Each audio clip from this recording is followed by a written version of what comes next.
बाड़मेर जिले में इन दिनों पानी और बिजली की समस्या किसी से छुपी नहीं है। आम लोग ये कह रहे हैं कि जितना हम गर्मी से ज़्यादा परेशान नहीं है, उससे ज़्यादा बिजली कटौती और पानी की समस्या से परेशान है। इसी को लेकर आज युवा नेता आजाद सिंह के नेतृत्व में बाड़मेर में धरना दिया गया, प्रदर्शन किया गया और इस धरना और प्रदर्शन के माध्यम से आपने आम लोगों की आवाज़ को उठाया है। जिला कलेक्टर से आप मिले हैं, क्या कुछ मांगे आप लोगों ने रखी है और क्या प्रमुख बिंदु जो उन मांगों में आप लोगों ने रखे? देखिए, ये सवाल वैसे जो है वो अगर मैं किसी को भी करूं तो उसके पास मुझे मालूम है कि इस बात का जवाब नहीं होगा, क्योंकि इस बात का जवाब मेरे पास भी नहीं है कि जब हमारे पास में पानी नहीं था, बाड़मेर में साधन नहीं थे, संसाधन नहीं थे, तब भी हमारे परिवार इसी पानी पे जीते थे। इसी पानी की व्यवस्था हम लोग करते थे, चाहे वो 2 किलोमीटर से करो, 10 किलोमीटर से करो, 20 किलोमीटर से करो। फिर वर्तमान समय के कुछ सालों के पहले बात करें तो हमारे यहाँ क्षेत्रीय योजनाएँ थी, बाड़खा की, नागाना की, कुर्ला की, जहाँ से कुओं के माध्यम से पानी को कुओं से पानी को निकाल के मोटर के माध्यम जो है ढाणी तक पहुंचाया जाता था और वहाँ के लोग जो है पानी पीते थे। कम मिलता था, ज़्यादा मिलता था, इसके बावजूद पानी पहुंचता था। जब से ये जेजेएम लागू हुआ है और नहरी पानी आया है, वो सारा सिस्टम तो कर दिया पीएचडी वालों ने बंद कि भाई इसको दरकिनार कर दिया कि इसकी अब कोई ज़रूरत नहीं है और इस सिस्टम से पानी वहाँ पहुँच नहीं रहा है। तो जब हमारे पास पानी की ऐसी व्यवस्था नहीं थी, इतनी बेहतरीन व्यवस्थाएं सरकार जो बता रही हैं, तब हम प्यासे नहीं थे और आज हम प्यासे हैं। क्यों? क्या बड़ी कमी खामी आपको लगती है कि या योजनाओं का प्रबंधन सही तरीके से नहीं हो रहा है या फिर कुछ और? क्रियान्वयन सही नहीं है, एग्जीक्यूशन जो है वो कहीं से भी सही नहीं है। जैसे मैंने बताया, मैंने सुझाव भी दिया है कि हमारी पुरानी जो क्षेत्रीय योजनाएं हैं, इनको आप जल समिति बना के वहाँ के लोगों को दीजिए। अगर आप लोग नहीं कर सकते, आप सरकार से परमिशन लीजिए। और बाड़मेर एक बहुत अलग तरह की परिस्थितियों का, बाड़मेर जैसलमेर ये जो हिस्सा है, ये बाकी के राजस्थान जैसा तो नहीं है। तो यहाँ के नियमों में कुछ ना कुछ तो हमें बदलाव करने ही पड़ेंगे। उन क्षेत्रीय योजनाओं को आप जल समिति को दे दीजिए, भामाशाहों को दे दीजिए, लोग लेने को तैयार हैं, वो लोग इसे रन करेंगे, लोगों तक पानी पहुँचेगा। वो बंद क्यों कर रखे हैं आपने? 70 कुएँ हैं इस बाड़मेर में, 70 कुओं से इतना पानी हमारे पास में है कि यहाँ में प्यास मरने की ज़रूरत नहीं है। पर आज वो नहरी पानी जो पूरा साफ़ होता भी है या नहीं होता है, मुझे ये भी नहीं पता है, और जो आ भी नहीं रहा है, उसके लिए हम मरे जा रहे हैं।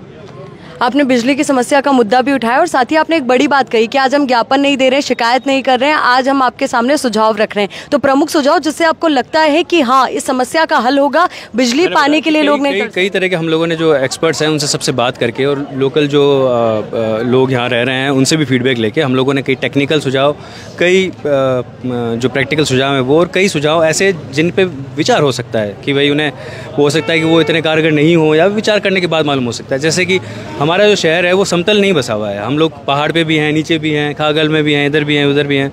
तो इस तरह से हमारा शहर अलग अलग हिस्सों में बटा हुआ है और ये इनका जो लैंडस्केप है वो डिफरेंट है, डिफरेंट लैंडस्केप है। तो स्वाभाविक है कि प्रेशर जो पानी का वहाँ पहुँचेगा वो सही तरीके से तो नहीं पहुँचेगा। तो प्रेशर कंटूर एक डायग्राम होता है, जिसको आप डायग्राम बनाने के बाद में आप ये तय करते हैं कि हमें यहाँ इतने प्रेशर के लिए चाहिए और यहाँ इतनी ज़रूरत है। वो इन सब अधिकारियों को बनाना चाहिए, अगर बनाया हुआ है तो उसे साझा करें और उस पर काम शुरू करें, ताकि कई शहरों में जो स्थितियाँ वो ये है कि वहाँ पानी आ तो रहा है पर इतना कम आ रहा है, इतना कम प्रेशर से आ रहा है कि वो किसी भी तरह से उपयोग में नहीं लिया जा रहा है। तो इसीलिए इस तरह के बहुत ही तकनीकी जो एक्सपर्ट हैं उनसे मिलकर हम लोगों ने इस तरह के मुद्दे इनको दिए हैं। और ख़ास कई जो मांगे हमारी वो भी हैं, ये है कि पीएचडी के हर 8 किलोमीटर पे एक फिटर और एक हेल्पर होना चाहिए, पर आज निर्धारित है, स्टाफ की कमी है ही नहीं। तो आप संविदा के तौर पे आपको मिल रहे हैं, आपने मांगे हैं क्या? किसी ने मुझे कहा कि भाई हम लोगों ने यहाँ से 1500 मांगे और हमें 15 मिले, 1500 मांगे और 15 मिले, तो ये गलती किसकी है? ये गलती किसकी है? और ये गलती आपसे नहीं संभल पा रही है तो आप इसको उजागर कीजिए। हम लोग बात करेंगे जलदाय मंत्री से, हाजिरी कम देते हो। तो इस तरह की जो चीज़ें हैं वो टेक्निकल सारे पॉइंट्स हैं, वो हम लोगों ने दिए हैं 20 सुझाव कि आप इन सुझावों को अगर मानेंगे तो, जैसे बहुत छोटी सी चीज़ है कि हमारे पुराने पाइप्स हैं यहाँ पर सीमेंट के और पीवीसी के, वो पूरी दुनिया में रिप्लेस होकर एचडीपी हो चुके हैं, पर अभी तक हमारे यहाँ रिप्लेस नहीं हुए हैं। तो उनको रिप्लेस करवाइए आप, उसका तो बजट भी मिल रहा है, और रिप्लेस नहीं करवा पा रहे हैं तो सीमेंट के पाइप जो सारे चौक पड़े हैं उनको साफ़ करवाइए। कितनी बड़ी विडम्बना है कि पूरे हिंदुस्तान को बिजली दे रहे हैं और हमारे यहाँ बिजली नहीं है।